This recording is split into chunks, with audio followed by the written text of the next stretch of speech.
Merci Jean-Yves. Vous voulez répondre, un de vous trois, à ces éloges ou ces commentaires?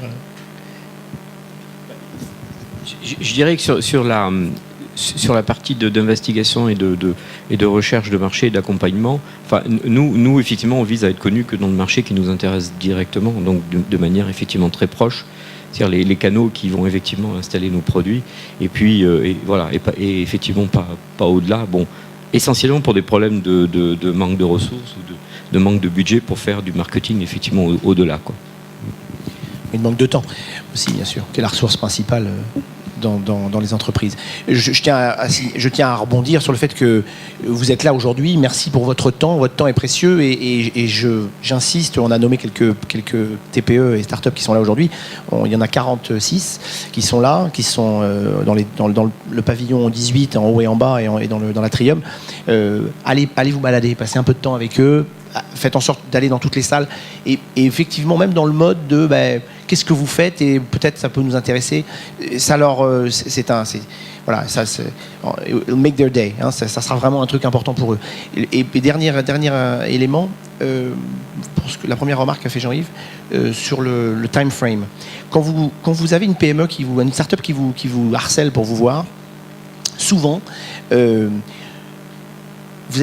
n'avez pas le temps maintenant, vous n'avez pas... Bon, mais de leur dire, écoutez, j'ai pas le temps, mais je peux vous recevoir dans 4 mois. Je vous dis tel jour, telle heure, ou alors rappelez-moi ce petit fil-là qui tienne, c'est très très important pour le moral de la start-up. Parce que la start-up, elle n'a pas beaucoup de bonnes nouvelles, et ça, c'en est une. Et donc ce rendez-vous, qui n'est pas une vente, qui n'est pas une promesse, c'est quelque chose d'important. Et souvent, nous, on les forme à venir pour vous poser des questions, pour avoir de l'information. Voilà, donc ça, c'est une info de plus. Des questions dans la salle. Des questions dans la salle. Oui, Jean-Bernard ? Oui, ça concerne M. Zucchetta. Vous avez parlé de projets collaboratifs. Moi-même, j'accompagne des entreprises à ce niveau-là. Et vous avez parlé d'Eurostar Eureka. Tout à l'heure, il n'y a pas de gros projets. Et les PME, 7-8 millions, ça leur fait peur souvent. Donc, vous pourriez avoir une expérience de projets Eurostar, Eureka, qui sont plus simples et plus à la portée de ces gens-là, et avec aussi des fonds propres plus légers. Oui, tout à fait, absolument. Je citais FP7, mais on participe aussi à des Eurostars qui sont plus petits. Il y a besoin que de 3 partenaires, il y a besoin que de 2 pays. Oui. Donc, effectivement, il y a des programmes plus petits, effectivement, qui sont effectivement plus faciles à gérer pour une PME, quoi. Vous auriez un exemple non confidentiel à nous donner ?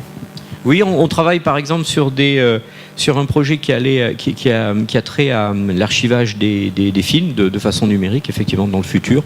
Donc là, un projet sur lequel nous sommes en partenariat avec une entreprise hollandaise et une entreprise allemande, effectivement, donc 3 partenaires, effectivement, qui travaillent dans le cadre de ces projets qui sont courts, hein. Les Eurostars, c'est typiquement des projets de plutôt 2 ans ou 3 ans, effectivement. Une autre question. Profitez-en, c'est rare. Christophe. Désolé, je parle tout le temps. Mais... donc oui, en fait, c'était une question un petit peu pour les 3. Mais donc, comme Patrick l'a fait remarquer, nous avons la chance de travailler avec Dorémy. Donc en fait, on est dans une relation qui est toujours... il y a toujours de la recherche, il y a toujours des inconnus, il y a toujours des choses qui sont difficiles. Et donc moi, je suis intéressé de comprendre comment les grands groupes, et en particulier, gèrent l'inconnu correspondant à la start-up. C'est-à-dire, c'est une inconnue, c'est une société qui n'est pas fiable, c'est une société qui a peu de moyens, qui a tout un tas de défauts. Comment est-ce que vous gérez ça ? Jean-Christophe, peut-être ? Encore une fois, on essaie de s'éduquer et d'avoir une certaine aptitude à prendre une dose de risque. C'est pas facile au début, mais on sait que par définition, si on travaille sur 10 choses innovantes, on ne va pas aboutir 10 fois, mais si on arrive à aboutir quelques fois, c'est pas si on se trompe tout le temps, là c'est notre capacité à choisir les bons partenaires qui est remise en cause. Jusqu'à présent, c'est pas le cas. C'est pas le cas. Voilà. Bon, faut être vigilant, mais on y arrive.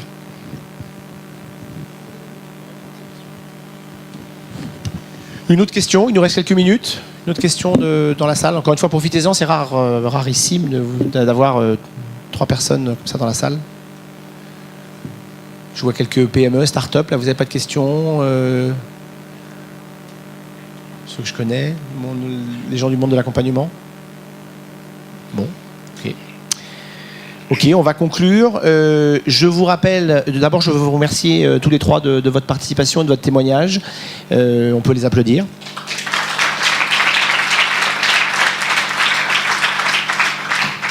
J'insiste de nouveau à dire que ce sont des donneurs d'ordre vraiment dans la région qui comptent et qui jouent le jeu. Et voilà, c'est 3 entreprises qui jouent le jeu depuis le début, depuis toujours, autour de l'innovation, autour de BA06. Et c'est un grand merci, parce que c'est un plaisir pour nous, pour l'équipe organisatrice de vous avoir. Je vous rappelle le déroulement de la journée. Donc là, nous allons passer dans une période qui est vraiment dédiée aux entreprises innovantes. Il n'y a plus d'animation pour l'instant, il n'y a plus de conférences. Donc je vous invite vraiment à aller les rencontrer. Je vous rappelle que dans l'Atrium, dans la salle qui est à gauche de l'Atrium, vous avez les Green Tech et les industries. Vous avez en tout 17 entreprises. Et ensuite, dans le bâtiment 18, c'est-à-dire le bâtiment qui est directement opposé à celui-ci, vous avez au premier étage 12 entreprises dans le domaine du service. Et ensuite, en dessous, au sous-sol, j'aime pas trop ce mot-là, mais enfin au niveau 0, on va dire, les entreprises qui sont dans les TIC, vous avez 19 entreprises, je crois. Allez les voir, allez les rencontrer, passez plutôt du temps au 18 parce qu'il y a eu beaucoup de monde à l'Atrium ce matin. Je vous remercie d'avance pour ça. Cet après-midi à 15h, pour ceux qui seront encore là, il y aura la séance de pitch. Puisque vous savez que sur les 46 entreprises de cette année, 20 entreprises ont été sélectionnées en étant les meilleurs pitchs pour faire leur pitch en live tout à l'heure. Ces pitchs auront lieu dans la salle à droite de l'Atrium, en présence de la presse, j'espère, et d'un certain nombre de membres de jury. Il y a un prix à gagner. Je sais que les gagnants l'année dernière ont vraiment pu utiliser cette couverture médiatique importante. Donc c'est un bel événement et on a des très très très beaux pitchs cette année. On a des belles entreprises, on a de très très belles qualités. Et donc voilà, passez une excellente journée. Je pense que le soleil devrait arriver d'ici une demi-heure. Au revoir.